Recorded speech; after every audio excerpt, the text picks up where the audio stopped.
एक पेरेंट बनने के बाद रिस्पॉन्सिबिलिटीज़ इतनी ज़्यादा बढ़ जाती हैं कि उन सबको एक साथ मैनेज करना आसान तो बिल्कुल भी नहीं है। और उन रिस्पॉन्सिबिलिटीज़ में से एक रिस्पॉन्सिबिलिटी ये भी है कि आप अपने बच्चे के फ्यूचर के लिए एक अच्छा इन्वेस्टमेंट ऑप्शन चूज़ करें। कुछ पेरेंट्स की प्रेफरेंस होती है कि वो अपना सारा पैसा शेयर मार्केट या फिर इक्विटी में लगा देते हैं, और कुछ पेरेंट्स जब बात आती है बच्चों की तो थोड़ा सेफ रहना चाहते हैं। वो चाहते हैं कि उनका एक पोर्शन ऑफ इन्वेस्टमेंट डेट में रहे, मतलब कि वो गारंटीड रिटर्न चाहते हैं, वो रिस्क लेना बिल्कुल भी नहीं चाहते हैं। अगर आपकी भी गर्ल चाइल्ड है और आप अच्छा इन्वेस्टमेंट ऑप्शन देख रहे हैं और आप गारंटीड रिटर्न भी चाहते हैं, तो सुकन्या समृद्धि योजना को इग्नोर आपको बिल्कुल भी नहीं करना चाहिए। 2015 में गवर्नमेंट ऑफ इंडिया ने बेटी बचाओ बेटी पढ़ाओ कैंपेन के अंडर में सुकन्या समृद्धि योजना लॉन्च किया था। इसका मेन ऑब्जेक्टिव है गर्ल चाइल्ड के पेरेंट को फाइनेंशियली हेल्प करना उनकी हायर एजुकेशन और उनके मैरिज के लिए। सुकन्या समृद्धि योजना का लॉक इन पीरियड है 21 ईयर्स और इसमें आपको टैक्स रिबेट मिलता है अंडर सेक्शन 80C। नमस्ते and hi, welcome to finance decoded with Prachi. इस वीडियो में मैं हाईलाइट करूंगी सुकन्या समृद्धि योजना के 7 वैल्यूएबल पॉइंट्स जो कि हर गर्ल चाइल्ड पेरेंट को जानना बहुत ज़रूरी है। सबसे पहले हम बात कर लेते हैं एलिजिबिलिटी की। तो कोई भी गर्ल चाइल्ड जिसकी एज 10 ईयर्स या उससे नीचे है वो इस अकाउंट को किसी भी पोस्ट ऑफिस या फिर किसी भी ऑथराइज्ड बैंक में खुलवा सकता है। एक गर्ल चाइल्ड का सिर्फ एक ही अकाउंट खुल सकता है, मैक्सिमम आप अपनी 2 बेटियों का अकाउंट खुलवा सकते हैं।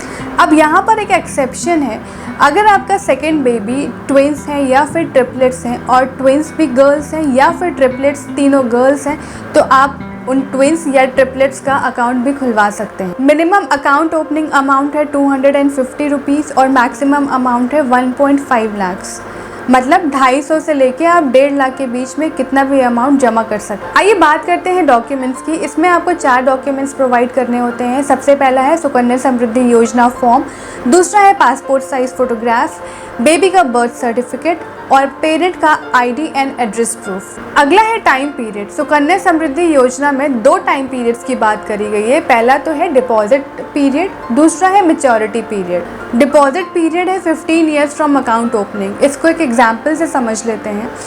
मान लीजिए आपने अकाउंट ओपन किया है अपनी बेटी का जब उसकी एज है 2 ईयर्स, तो आपने डिपॉजिट स्टार्ट किया 2 ईयर्स पे और उसको डिपॉजिट आपको करना है till the age of 17 years. तो 2 ईयर्स से 17 ईयर्स के बीच में जो गैप है वो 15 ईयर्स है। अगला है मैच्योरिटी पीरियड। मैच्योरिटी पीरियड है 21 ईयर्स फ्रॉम अकाउंट ओपनिंग।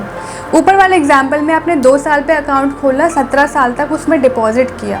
अब 17 साल के बाद आपको कुछ डिपॉजिट नहीं करना है, आपको वेट करना है जब तक कि 21 ईयर्स कंप्लीट नहीं हो जाते। और 21 ईयर्स कंप्लीट कब होंगे? जब आपके बेटी की एज होगी 23 ईयर्स। अब अगला पॉइंट है interest rate and tax benefit. Sukanya Samriddhi Yojana का एट प्रेजेंट जो रेट ऑफ इंटरेस्ट है वो है 8%। इसमें एक और बहुत अच्छी बात ये है कि गवर्नमेंट की जितने भी डेट स्कीम्स है लाइक PPF, EPF, इन सब से आपको 0.5 to 1% एक्स्ट्रा ही मिलेगा हमेशा।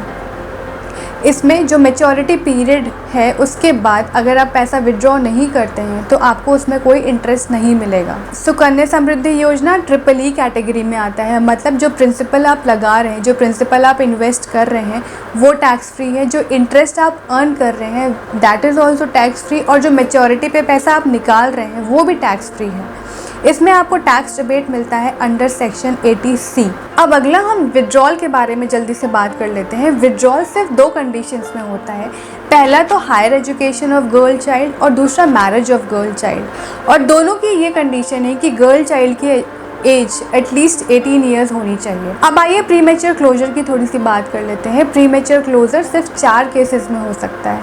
सबसे पहला कि गर्ल चाइल्ड की अगर डेथ हो जाती है तो, दूसरा गर्ल चाइल्ड को कुछ लाइफ थ्रेटनिंग डिसीज़ हो जाती है तो, तीसरा अगर गर्ल चाइल्ड NRI बन जाती है तो, और चौथा अगर पेरेंट की डेथ हो जाती है तो। ये था सुकन्या समृद्धि योजना का कंप्लीट वीडियो। मुझे लगता है कि आप सबको ये बहुत ज़्यादा पसंद आया होगा। अगर पसंद आया है तो please do like, share and subscribe. नमस्ते।